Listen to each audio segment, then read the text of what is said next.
नमस्कार दोस्तों, आप देख रहे हैं इवान लॉब्स। स्वागत है आपका हमारी एक नई कहानी में।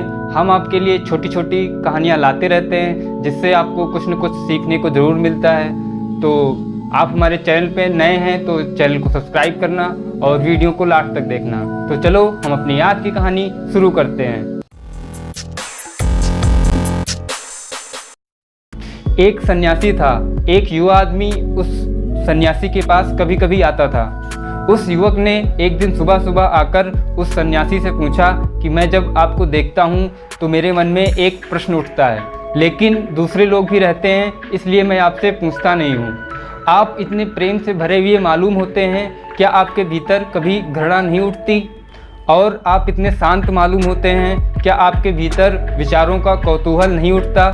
आप इतने धुले धुले साफ सुथरा मालूम होते हैं, क्या आप बिल्कुल पवित्र हैं?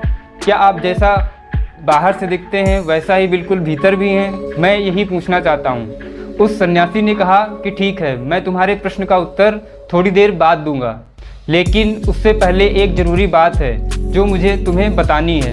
2 दिन से सोचता हूँ बताने को, लेकिन भूल जाता हूँ। अगर 2-4 दिन और भूल गया तो बताने की भी ज़रूरत नहीं रहेगी। पहले वह सुन लो। तो उस युवक ने कहा कि कौन सी बात है? उस सन्यासी ने कहा कि अचानक 2 दिन पहले मेरी नज़र तुम्हारे हाथ पर गई।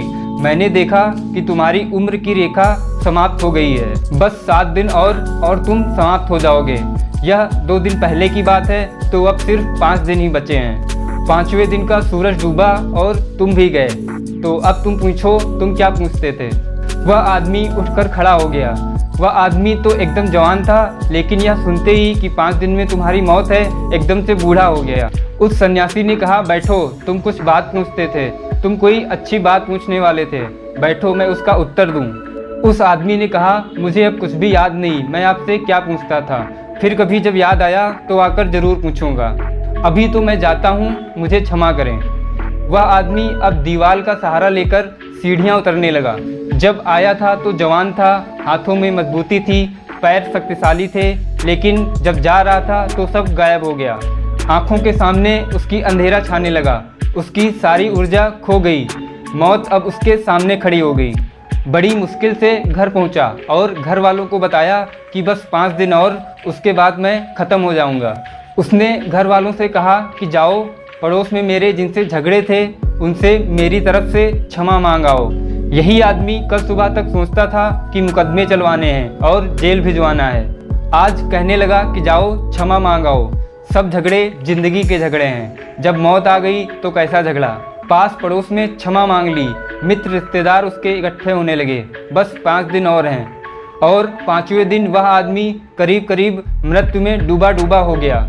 सूरज डूबने से थोड़ी ही देर पहले वह सन्यासी उसके घर पहुंचा। घर में अंधेरा है और उसकी पत्नी और बच्चे रो रहे हैं। वह सन्यासी भीतर गया, उस आदमी को हिलाया।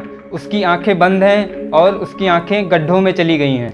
आंखें हिलाकर उसने पूछा, मेरे दोस्त, सूरज डूबने में अभी 1 घड़ी देर है। मैं तुमसे एक प्रश्न पूछने आया हूँ, क्या तुम उस प्रश्न का उत्तर दोगे? मैं पूछने आया हूँ कि 5 दिनों में तुम्हारे मन में कोई पाप उठा? 5 दिनों में तुम्हारे मन में कोई घृणा उठी, हिंसा उठी, द्वेष उठा, क्रोध उठा? एक ही प्रश्न मैं पूछने आया हूँ। वह आदमी हंसने लगा और कहा कि आप भी मरते हुए व्यक्ति से मजाक करते हैं। मौत इतने करीब थी कि मेरे और मौत के बीच फासला ही कहाँ था कि क्रोध उठाए, हिंसा उठाए, घृणा उठाए। फासला ही कहाँ था मेरे और मौत के बीच में। मैं था और मौत थी और कुछ भी नहीं था 5 दिन। न घृणा उठी, न हिंसा और न ही क्रोध। न मालूम कहाँ गए सब, बस मौत थी और मैं था। तब उस फकीर ने कहा कि उठ जाओ, अभी मौत नहीं आई तुम्हारी जिंदगी बहुत लंबी है। मैंने तो तुम्हारे प्रश्न का केवल उत्तर दिया था। इस कहानी से हमें यह सीखने को मिलता है कि 5 दिन बाद मौत दिखाई पड़े या फिर 50 साल बाद, इससे क्या फ़र्क पड़ता है। जिसको मौत दिखाई पड़ने लगती है उसके जीवन में बड़ा परिवर्तन शुरू हो जाता है, क्योंकि मौत सबसे बड़ा शिक्षक है, सबसे बड़ा गुरु है। फिर पाप, घृणा, हिंसा, क्रोध सब विलीन होने लगता है। तो आपको हमारी ये कहानी कैसी लगी हमें कमेंट करके ज़रूर बताना, लाइक करना, शेयर करना और चैनल को सब्सक्राइब करना। तो आज इतना ही, मिलते हैं आपको अपनी अगली वीडियो में। जय हिंद।